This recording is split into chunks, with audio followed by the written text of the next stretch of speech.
ang message ko sa NBI, hindi nyo natibag ang Senado. Under Alan Cayetano, hindi nyo natibag ang Senado. So kung sino man, if I continue or may papalit sa akin, okay? Ulitin ko ha, during my watch, hindi nyo natibag ang Senado. Now, kung if I remain or kung papalitan ako, sana hindi matibag ang Senado. The Senate is a target, di ba? Because we are the last line of defense sa pagdating ng hindi impartial na impeachment. We're the last line of defense sa budget. We're the last line of defense sa charter change. We're the last line of defense sa kung merong gustong yumurak o sumira sa ating democracy. I'm not saying we, the Senate. Hindi ko naman nakausap lahat yesterday, talk to some. Okay pa lahat, sabi yung walang bibigay pero grabe ang pressure. At saka talagang pinag-aaway. Sinasabi daw may 13 na, may 14. So as of this morning, 7 o'clock, 7:35, sa 8 o'clock may tumatawag na.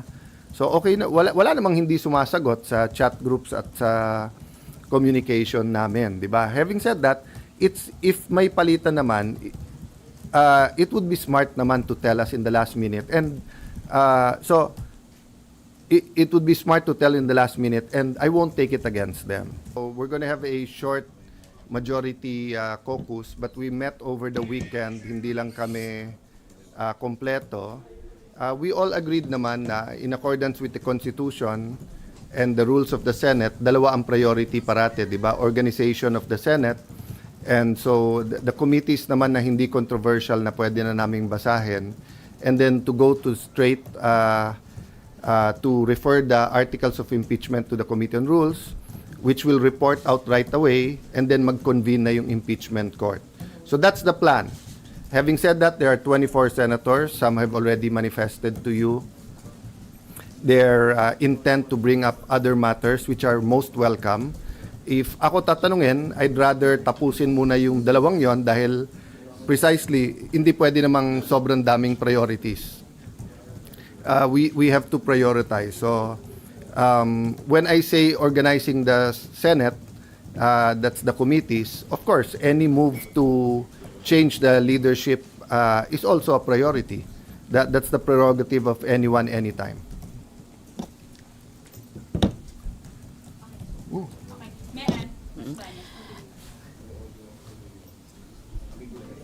Sir, kasi nung Friday kayo rin po yung nagsabi na may kumakausap from minority sa mga members ng majority. How stable is your majority block? May mga nagpaalam na po ba sa inyong lilipat sa kabila? As of last night and as of yung sa group namin a few minutes ago, it's more all rumors. Pero hindi nagbago yung sinabi ko sa inyo. There were meetings that took place, calls from both sides. May enticement, may pananakot, may to be fair, it's not all willing and dealing. May appeal to the country, appeal to ganito, ganyan, etc. So but as I said dun sa ating bishops at pastors who prayed for the nation today dito sa Senate, yung attack on the Senate started naman in 2023, di ba? Nung gusto nilang i-abolish ang Senate. And I really believe that the events in the last few months was also intentional na ma-weaken ang Senate because bubuhayin yung constitutional change, except this time around, regional Senate ang gusto nila. But to do that, siguro, part of the enticement is that may term extension, and then yun nga, regional Senate. In theory, maganda yon kasi each region will have their senators. But the reality is, if you have 36, 48, 60 senators, yung possibility na maging rubber stamp, nandun talaga. Diba? So at this time of crisis, I don't take it against anyone of thinking about political reforms, whether maganda yung motibo o hindi. Pero naghihirap ang tao eh. So whether you talk about electricity, agriculture, prices of gamot, prices of rice, dun muna sana. Having said that, kanya-kanyang pananaw yan eh. Iba pananaw din nila sa Senate leadership, di ba? Yung anyone but Cayetano, nung nag-attempt kami nung February, yung kandidato namin yun din ang sinabi sa amin eh. Anyone but siya. So ang point ko, I think it's more of anyone that they cannot control. Sir, isa na lang sa akin. As of 2:03 ngayong hapon, you have 13, sir. Can you No, say that? To the best of my knowledge, wala namang dun sa aming kamusta, check, usap tayo mamaya, punta dito, 'di ba? So now, if pag-usap namin biglang may kakausap sa amin, that's beyond my control, no? So meaning as of Saturday and Sunday, so nag-meet pa kami Saturday, usap, made calls, hindi ko naman nakausap lahat yesterday, talk to some. Okay pa lahat, sabi yung walang bibigay pero grabe ang pressure. At saka talagang pinag-aaway. Sinasabi daw may 13 na, may 14. So as of this morning, 7 o'clock, 7:35, sa 8 o'clock may tumatawag na. So okay na, wala namang hindi sumasagot sa chat groups at sa communication namin, di ba? Having said that, if may palitan naman, it would be smart naman to tell us in the last minute. And so it would be smart to tell in the last minute and I won't take it against them. Diba? So, simple lang yan. Kung nilagay ako dito ng Panginoon for an 8-day mission, tatanggapin ko yon. Pero kung ang mission ko is simulan yung impeachment, tatanggapin ko rin yon. Diba? Yung isang senyales sa akin doon, kung gaano kadali na nakuha ko yung Senate presidency, gaano kadali in the sense that, saan ka nakakita? 12, hindi mo nililigawan, hindi mo pinapangakuan ng committees or kung ano man, lahat ng kapangyarihan around this earth ginamit against, pero they're sticking together, ituloy natin. So it's a privilege serving you, serving our people, serving the Senate. But pag sinabi nilang iiba direction, I will respect that. So, tanggap niyo, sir, sorry to ask, if you will be the shortest serving SP, sir? It's not how long your life is, it's how meaningful it is. Diba? Some people live 100 years and say, where has the time gone? Diba? The Lord Jesus lived a little bit over 30 years, pero in 3 years, nagawa niya lahat ng gusto niyang gawin. Of course, I'm human. I think I can do much more if it's 8 months rather than 8 days, but that's not in my control.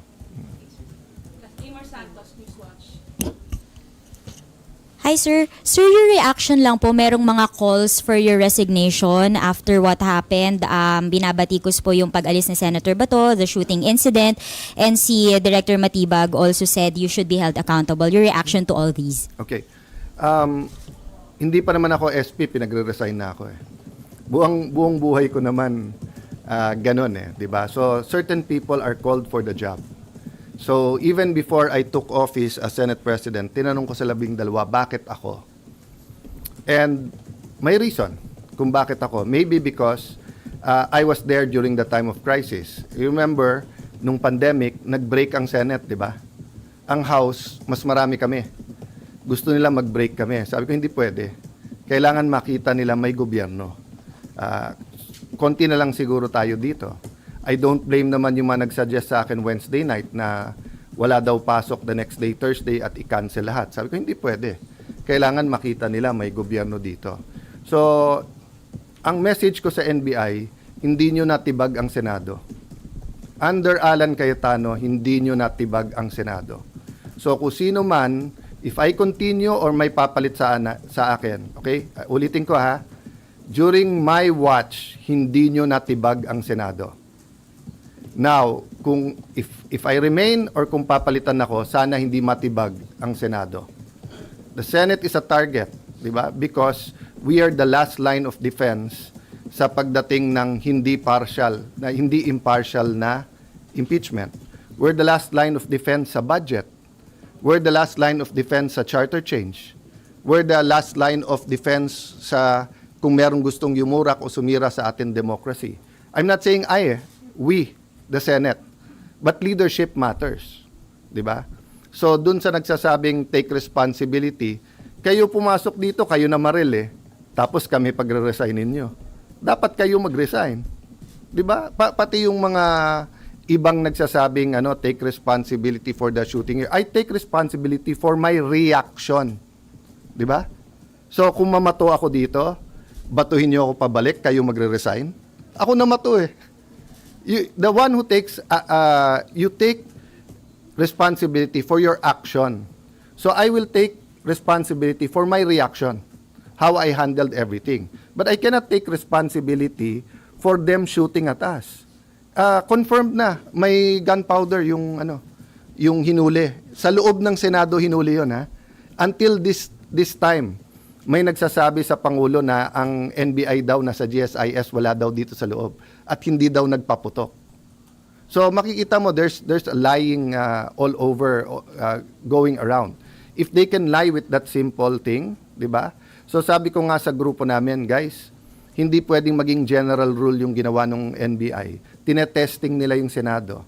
Unfortunately, dati, maraming nag-invoke dun sa spirit ni Salonga, Recto, Tanyada, yung Osmeña, Rojas, yung ating mga greats, di ba? In the past, pagka inattack ang Senate, nagka-come together lahat ng senador. Ngayon, algorithm at political bias na. That's what's sad about it. No? All the evidence is there. I mean, it's beyond our control na, like sa inyo, di ba? Pag dumating na sa editor, dumating na sa final, dumating sa live interviews, hindi nyo kontrolado lahat yon. Pero yung personal experience nyo at personal testimony nyo, meaning, pag tinanong kayo ng kapatid nyo, anak nyo, pag uwi nyo, ano ba talaga nangyari? Eyewitness din kayo eh. 'Di ba? So, yun din ang ano ko sa inyo. Kung eyewitness kayo and you think I did wrong, I won't take it against you for calling for the resignation. But if you're telling me na kontrolado ko yung NBI, so dun sa nagsabing scripted, 'di ba? Ang galing ko naman na pati NBI is under my command pala.